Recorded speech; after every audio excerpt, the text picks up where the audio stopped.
There is a part of you that you have never introduced to the world, a part you have, in fact, spent a lifetime carefully hiding, not just from others, but from yourself.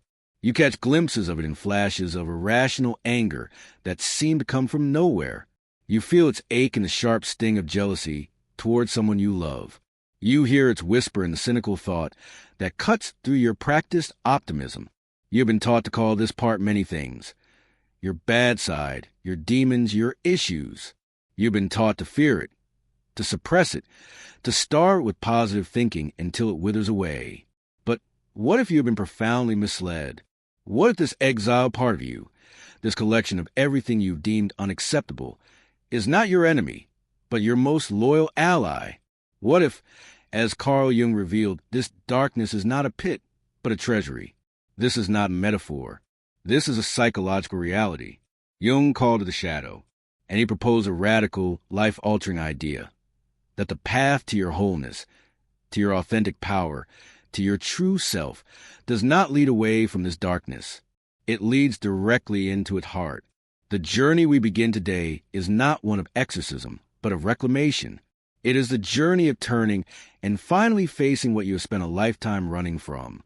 Let's begin where you are right now. Look at the life you have built.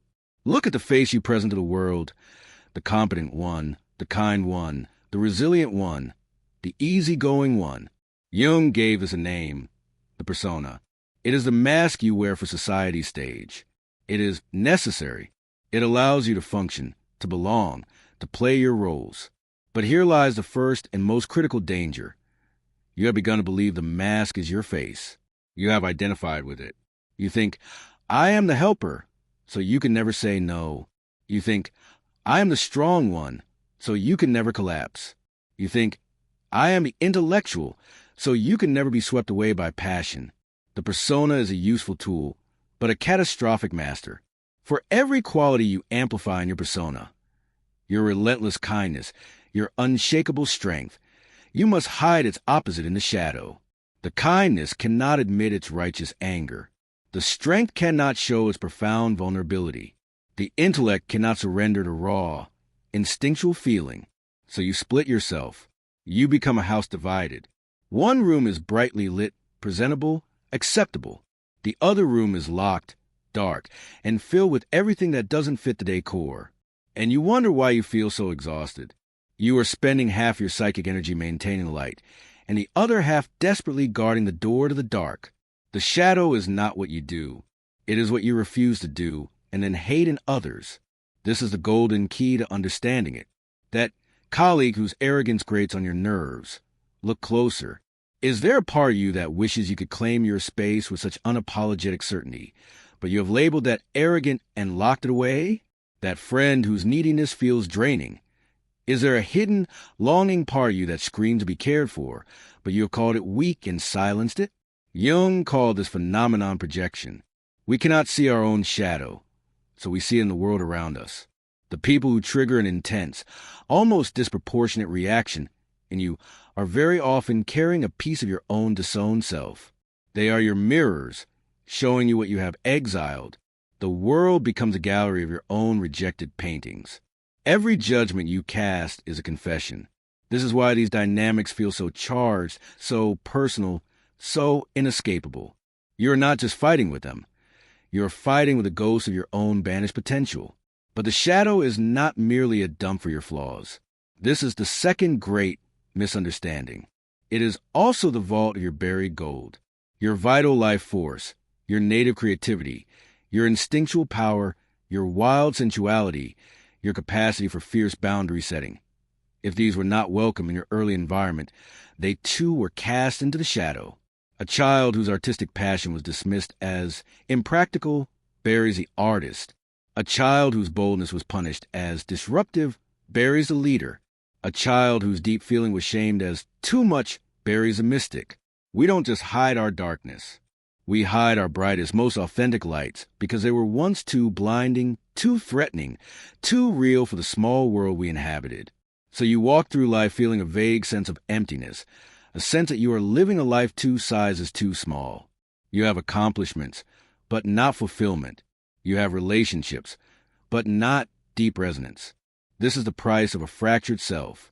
You are cut off from your own fuel supply. Your vitality is trapped behind the very door you are terrified to open. So, how does the shadow make itself known? It does not knock politely. It manifests. It comes as a symptom because the psyche speaks the language of symbolism and sensation. It is the chronic fatigue that no doctor can explain, the exhaustion of a civil war waged inside you. It is the anxiety that hums under your skin, the fear that the locked door will burst open and your unacceptable self will be revealed to the world. It is a depression that feels like a heavy gray fog, the grief of self in exile, longing for home. It is a sudden, explosive rage over a minor slight, the pent-up fury of a prisoner rattling the bars. It is a repetitive dream of being chased, of falling, of being in a house with a room you dare not enter. Your body, your emotions, your dreams, they are all messengers from the shadow pleading for acknowledgement. You've been trying to medicate the symptom while ignoring the cause. You try to silence the anxiety, to lift the depression, to suppress the rage, when these are not the problems. They are the desperate, coded cries of a part of you that is dying to be integrated. The process of integration is not for the faint of heart. Jung called the first stage the realization of the shadow. It is the moment you stop projecting and turn the beam of awareness inward. It is the moment you catch yourself in a flash of jealousy, and instead of spiraling into self-hatred, you get still and you ask, with genuine curiosity, what part of me feels so small right now? What desire am I not allowing myself to have? It is the moment you feel that familiar surge of resentment towards someone and you ask, where in my life am I not setting the boundary that they seem to so freely ignore? This is not an intellectual exercise. This is an act of profound courage. You are doing the one thing the ego has fear above all else. You are turning to face the thing in the dark, and a miraculous thing happens. When you stop running, when you stop fighting, when you simply bring the light of your non-judgmental awareness to it, the monster often reveals itself to be a wounded child. The terrifying rage reveals itself as a cry for justice from a part of you that was wronged long ago. The shame reveals itself as a tender vulnerability that was once met with cruelty. This work requires a tool Jung called active imagination. It is a dialogue. You do not destroy the shadow, you converse with it. In a quiet space, in a journal, you can give a voice. Let the critical inner voice speak its piece. Let the fearful part voice its terror. Let the angry part roar. And then, from your centered adult consciousness, you respond. You listen. You acknowledge. You thank it for its message. You might discover that your inner critic is not trying to destroy you, but is a misguided protector trying to shield you from failure by keeping you small. You might find that your procrastination is not laziness, but a rebel part of you sabotaging a path your soul never agreed to walk. This is the alchemy. You are not adding light to the dark. You are discovering that the dark itself contains a latent light, waiting for the warmth of your attention to activate it. The energy you use to expend on repression is now freed up for creation. Now, let this truth sink into the very core of your being. Your wholeness depends on your willingness to be incomplete. To be human is to contain multitudes. The saint and the sinner. The coward and the hero. The child and the sage.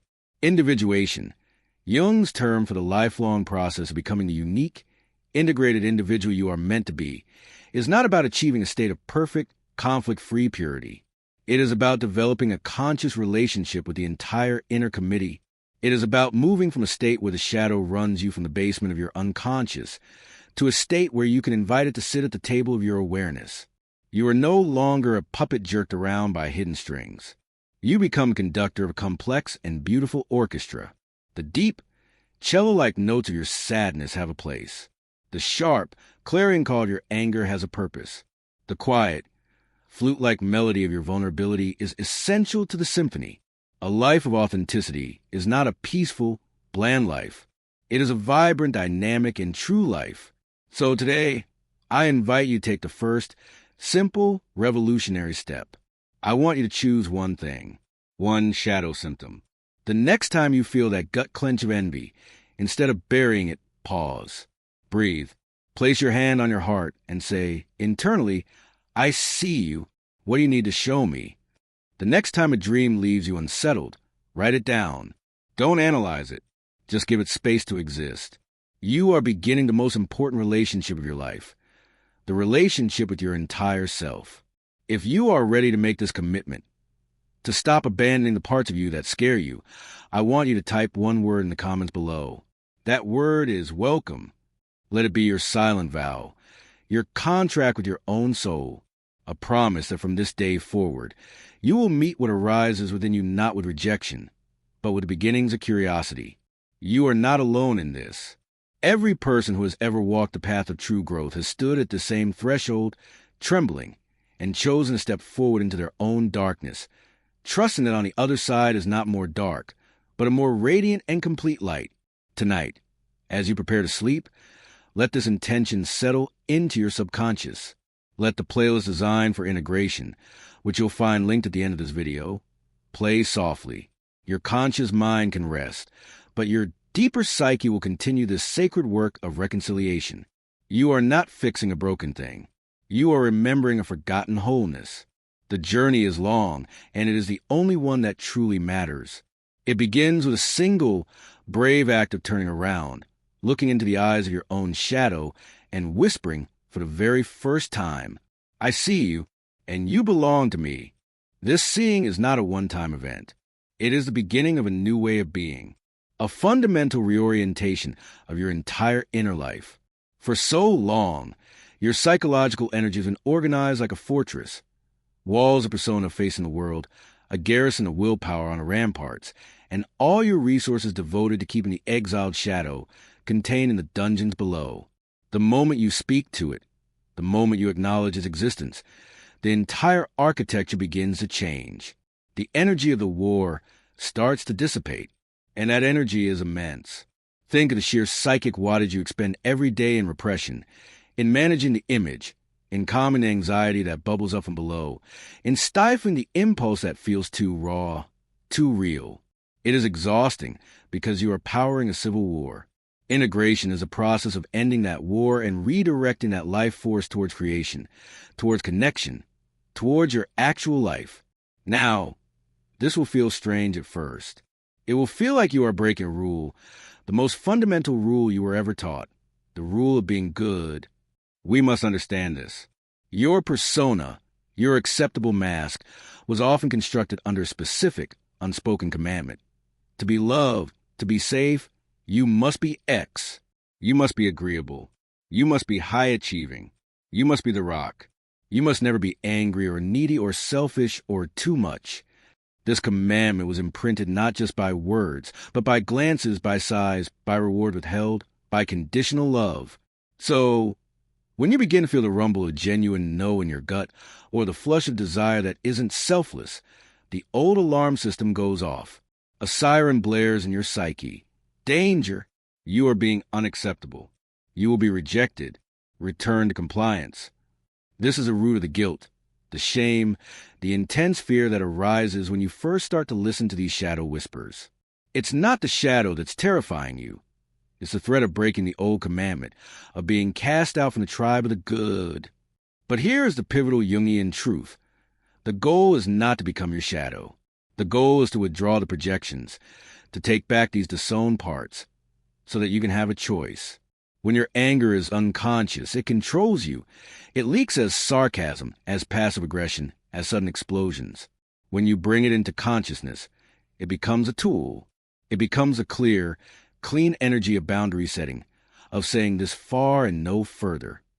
When your neediness is in the shadow, it makes you clingy, manipulative, desperate for others to fill a void you won't acknowledge. When you bring it into consciousness, it transforms into the capacity for a healthy vulnerability, for saying, "I need you," without collapsing. The shadow trait, integrated, becomes its opposite virtue. The coward, faced and embraced, provides a caution that makes the hero's courage wise, not foolish. The selfish impulse, acknowledged, becomes a self-care that prevents resentment and burnout. This is the alchemy. You are not adding darkness to your light.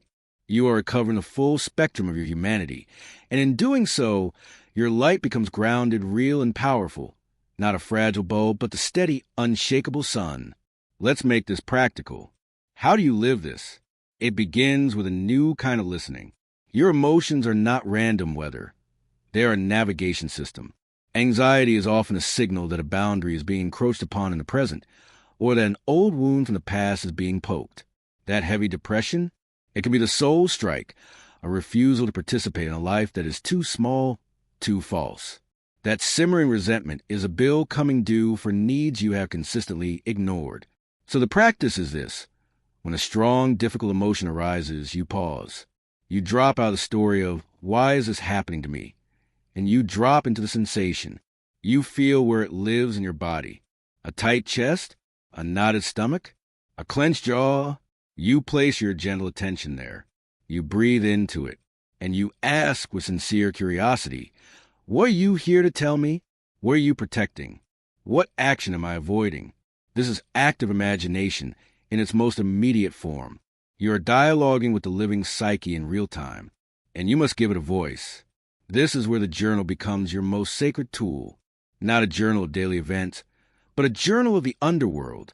When a figure from a dream haunts you, you can write a conversation with them. Who are you? What do you want from me? When you feel that familiar critical inner voice, let it speak on the page. Let it say all the horrible things it wants to say. Then, from your conscious, adult self, write a response. Not to argue, not to defeat it, but to understand it. You will often find this critic is a terrified guardian from your childhood, using brutal methods to try and keep you safe from rejection. You thank it for its intention, and you gently inform it that you are the adult now, and you have new strategies.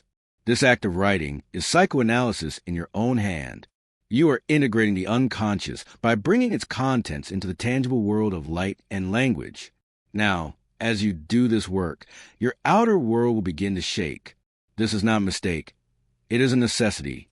Jung called it the relativity of the persona. The mask you built to survive your family system, your early social world, was a perfect fit for that environment. But as your inner world expands, that mask becomes a straitjacket. The roles you played, the forever therapist of your friends, the flawless employee who never complains, the easygoing partner who never rocks the boat, will start to feel suffocating. And because systems resist change, the people in those systems will react. Some will be confused. Some will be angry. They will say, "You've changed." And they will mean it as an accusation. They are right. You are changing. You are withdrawing projection of your own endless patience, your own bottomless giving, your own placid agreeability. You are taking those parts back inside yourself, and that means they no longer exist as free resources in the outer dynamic. This can feel like loss. It is. It is a loss of an old identity, an old way of belonging, but it creates a space for a new way of connecting, one based on authenticity, not on an unconscious contract.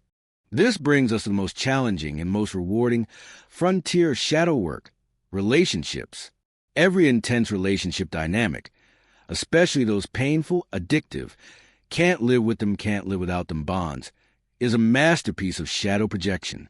This is the core of what is often called the empath-narcissist dynamic, though these are just archetypal labels. In its essence, it is a dance between two people, each carrying a disowned half of a whole. One person may carry all the expressed vulnerability, empathy, and sensitivity, but have repressed their power, anger, and self-interest. The other person may carry all the expressed power, grandiosity, and self-focus, but have repressed their vulnerability, empathy, and connection. They are magnetically drawn to each other because together they form a temporary, dysfunctional whole. One is a living persona of the good, the other the living persona of the powerful or the wounded. But it is a prison for both. The healing occurs not when one defeats the other, but when each individual withdraws their projections and takes back their missing half. The empath must reclaim their rightful anger, their boundaries, their self-interest, their inner warrior. The narcissist must reclaim their buried vulnerability, their capacity for true feeling, their inner child. The dance ends when both stop looking for their missing parts in the other. This is a journey of individuation. It is not a selfish journey. It is the opposite. A fragmented person gives from emptiness, seeking validation. They love with need. They work for approval. A person moving toward wholeness gives from overflow. They love from choice. They work from purpose. They become a true individual, which means undivided. And in becoming undivided within yourself, you paradoxically become capable of a deeper, more genuine union with others. You no longer need them to be your missing piece, so you can finally see them for who they truly are. So tonight and every night forward, let this be your practice. When you close your eyes, do not just replay the day's events. Turn your attention inward. Scan the inner landscape. Is there a flicker of resentment you brushed aside? Go back to it. Is there a pang of fear you numbed? Sit with it. This is not morbid introspection. This is the most loving attention you can give yourself. You are gathering the scattered fragments of your soul. You are ending the exile. And as you do, you will notice a quiet miracle. The chronic fatigue begins to lift because you are no longer at war. The anxiety softens because you are no longer hiding a secret self.